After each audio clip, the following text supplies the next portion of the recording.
The galaxy was full of rules. Every alien empire believed in logic, order, and cold reason. Emotions were seen as weakness. Kindness was seen as confusion. And the most feared species in the galaxy were humans. Commander Zurl of the Raygon Empire never understood why. He had read reports. Humans cried when happy, screamed during celebrations, laughed in danger. To him, this made no sense. They were wild, strange, and possibly dangerous. So, when his patrol ship captured a human escape pod drifting near the dead zone, he saw it as a perfect chance to study this mystery up close. The pod held a single man, unarmed, injured and smiling. "What is your name?" Jarrell asked, standing tall in his black armor. The man wiped blood from his lip and replied, "Rowan, and thanks for the ride, I guess." Jarrell tilted his head. The human showed no fear. That was the first warning. He should have known. This human was not like any creature he had studied before. They placed Rowan in a containment room. No windows, no sharp objects, clean and quiet. Cameras watched his every move, but instead of panic, Rowan asked for coffee.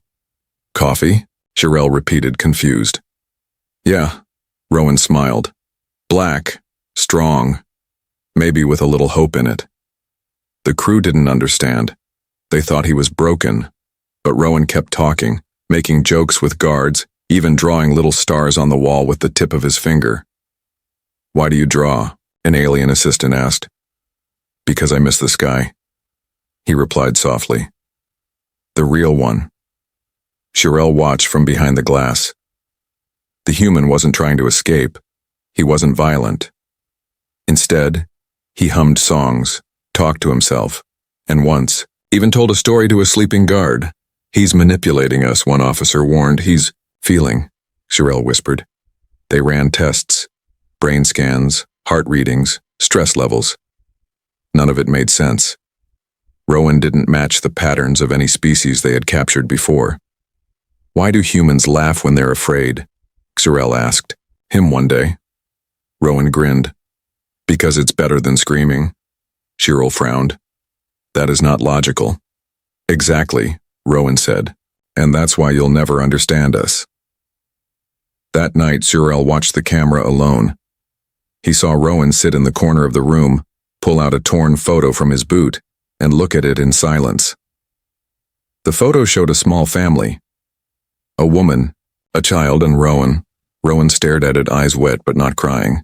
He then whispered, "Good night, my stars." Jarrell paused the feed. He had studied 1,000 species. He had never seen anything like this. Something touched his chest. Not pain, not fear. Something he couldn't name. Later, a young alien officer entered the room where the photo had been left. She picked it up and stared at it. Moments later, her eyes began to sting. Her breath slowed. "Are you malfunctioning?" Jarrell asked her. She shook her head. "No, sir. I feel warm." Jarrell didn't report it. That was his second mistake. The days passed. Rowan continued to talk about Earth, about sunrises, about pizza, about a little girl who used to call him Daddy Rocket. He told stories, with smiles, but his eyes always looked far away. Jarrell felt something shift in his crew. The guards stopped using weapons around Rowan. The ship grew quieter. Softer. On the 7th day, Rowan looked up at the hidden camera and said, "You're scared of us, aren't you?" Jarrell didn't reply, but deep inside he knew the truth. Not because Rowan was dangerous, but because he wasn't. This was not a warrior. This was a mirror. And the Empire didn't like what it saw. And that was the beginning of the real fear. Rowan sat on the cold metal floor, legs crossed, humming softly to himself. His voice echoed slightly in the quiet room. He wasn't scared. He wasn't angry. He simply existed. And that confused the entire ship. Commander Zurel stood before the council screen, explaining the human's behavior. He shows no signs of fear. He laughs often. He sings when alone. He even speaks to shadows. Our scans can't predict his actions. The council members were not pleased. Such behavior is dangerous, one said. It creates instability, said another. Jirel returned to the ship. The council didn't understand, but neither did he. The crew had started observing more closely. They noticed the human smiled when someone entered the room. He asked for names. He remembered details.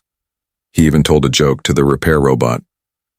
"You always look so serious," he told the robot. "Lighten up. You're the only one here who gets to reboot after a bad day." The robot, unable to laugh, made a strange clicking sound, and yet, it stayed longer than needed. One evening, a young alien assistant named Valen walked into Rowan's room with a translator pad. "Why do you sing?" she asked. "Because it helps my heart feel full," Rowan replied. "Is your heart empty?" she questioned, confused. Rowan looked at her kindly. "Sometimes. But singing helps me remember love." Valen blinked. "Love? It wasn't in their training manuals." She searched the ship's database. Results came back. No translation available. The next day, Rowan told her a story. "There was a girl on Earth," he said. "She used to leave notes for her mother every morning. Silly notes. 'Don't forget your smile today,' or 'You're stronger than yesterday.' Then one day, her mother got sick. The notes stopped. The silence hurt more than the sickness. Velen felt something strange in her chest. A tightness. Her eyes watered. "What is this?" she asked, wiping her cheek. "Grief," Rowan whispered. "It's called grief." The word had no meaning in their language. But the feeling, it was new, and it was powerful. The crew started to feel it too. Small things, soft things. When Rowan laughed, they felt lighter. When he cried softly, they didn't know why, but they looked away as if protecting something sacred. Jirel watched all of this, silently. He read the reports. The human was changing them. He called a private meeting with his officers. "This emotional infection must stop," he said firmly. "We were trained to resist feelings. We are not humans." But Velen stood up. "Commander, what if they're not weak? What if emotions are another kind of strength?" Jirel glared at her. "Emotions make us unpredictable. So do stars," Velen replied. "But we still use them to find our way." Jirel dismissed the meeting, but the words stayed in his mind. That night, Rowan had a dream. He spoke in his sleep, calling names. No one knew. "Lara, I'm sorry, I'll come back." He woke with tears. The camera recorded it all. And yet no one mocked him. Not anymore.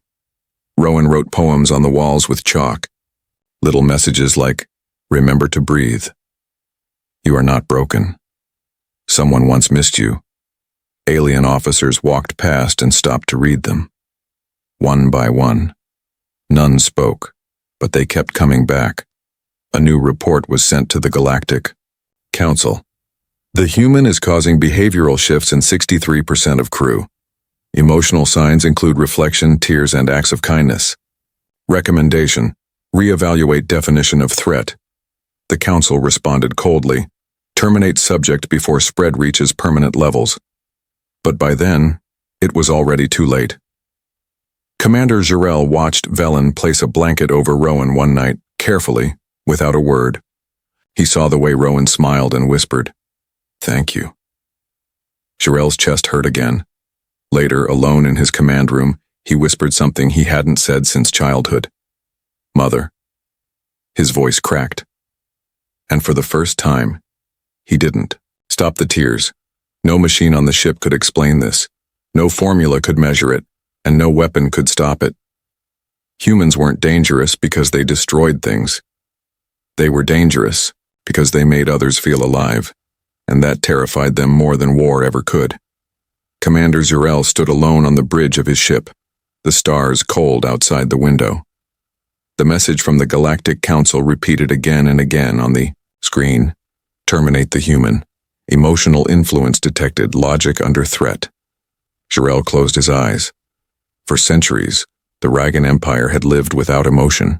They believed feelings were a disease, something that made species weak, disobedient, and unstable. But Rowan had changed something. Not just in the crew, in Zurel too. He remembered when he first saw the humans' tears. They were not weakness, they were truth. Zurel looked around. His officers, once strict and quiet, now spoke with softer voices. They moved slower. They asked questions like, "What do you feel? Do you think he misses someone?" This had never happened before. Velen entered the bridge. "You received the council's command?" she asked. Zurel nodded. "Yes. Will you follow it?" Her voice trembled. Zurel didn't answer. Down in the containment room, Rowan sat with his head against the wall. He could feel the tension in the air. The guards no longer looked him in the eye. He wasn't surprised. He knew something was coming. He pulled out the folded photo of his family again, his wife and little girl smiling in the sunlight. "I promised I'd come home," he whispered. "But I guess some promises break in space." A soft beep at the door. Velen entered quietly and sat down across from him. "Rowan," she said gently, "they want to remove you." He smiled sadly. "Remove, huh? Sounds nicer than kill." "I'm sorry," Velen whispered. Rowan looked at her. "No, I'm glad I met you, and Zurel, and even that weird cleaning bot." Velen looked confused. "Aren't you afraid?" "I am," he said, "but not of death. I'm afraid you'll forget." "Forget what?" "What it felt like to care." Velen swallowed hard. "You gave us something we didn't know we needed." Rowan smiled. "Feelings don't make you weak, Velen. They make you real." That night, Rowan stayed up writing. He didn't try to escape. He didn't fight. He just wrote a letter. He folded it and placed it inside the wall panel near the vent. "Someone will find it," he whispered. The next day, a large council warship arrived. Sharp, silent, glowing with red lights. They docked without greetings. Cold officers walked onto the Reagan ship with only one purpose: execution. Zurel stood in their way. "He is not a threat," he said. The council officer replied, "He is changing you, and that is dangerous. Then maybe we need to change." The council officer narrowed his eyes. "You are infected." Zurel stepped aside. "You will not touch him." "Then you defy the Empire." "I do," Zurel said. Blades hissed open. But before the council guards could act, a soft voice echoed through the ship. "Stop." It was Rowan. He stepped forward, hands raised. "I'll go with you," he said. "No need to hurt anyone." Velen tried to stop him, but he smiled at her and said, "Sometimes the best way to teach is by walking alone." The guards moved toward him. Suddenly, the youngest Reagan officer stepped between them. "You will not harm him," she said. Then another stepped forward, and another. Soon, half the crew stood with Rowan. The council guards froze. They had not expected resistance from their own kind. Zurel walked up beside Rowan. "We stand with him." Rowan turned to them all. "You don't have to fight. Just feel. Just remember what I tried to show you." One of the council officers aimed a weapon. Rowan didn't move. Before it could fire, Velen whispered a command through the ship's comm. "Lock weapons. Disable override." The guns shut down. Rowan was safe. For now. Zurel looked at the council team. "You came to kill him," he said. "But he gave us life. He reminded us we have hearts." The council left in silence. Rowan was taken back to his room, but now there was no lock on the door. He sat down, breathing slowly. Velen entered later and found his letter. She read it silently. Her hands shook. "If I die, don't mourn me. Just remember that I was here, that a human showed you how to cry, how to laugh, how to feel. That's all we ever want. To be felt, to be known, to be real." Her tears fell onto the paper, and for the first time in Reagan history, they called it rain. The council ship left quietly. No war, no death, just silence. But that silence was louder than any explosion. Commander Zurel stood on the observation deck watching the stars. Beside him, Rowan leaned on the railing holding a warm cup of something close to coffee. "So," Rowan said softly, "I'm still alive." Zurel nodded. "For now?" Rowan chuckled. "That's good enough." The ship was no longer the same. The crew didn't act like machines anymore.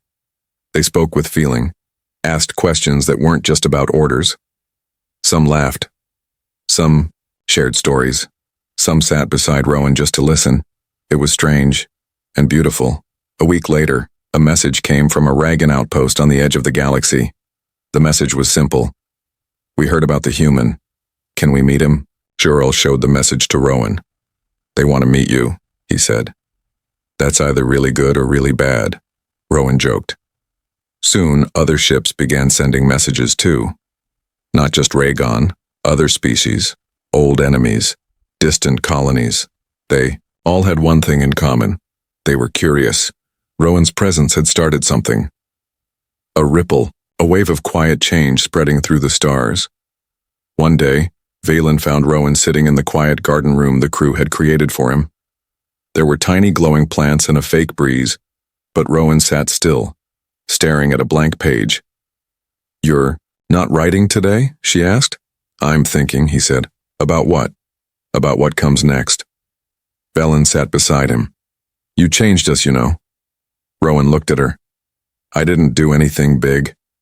"You didn't need to," she said. "Sometimes small things break the biggest walls." He looked at the photo of his daughter. "I just wanted to go home." Velen touched his shoulder gently.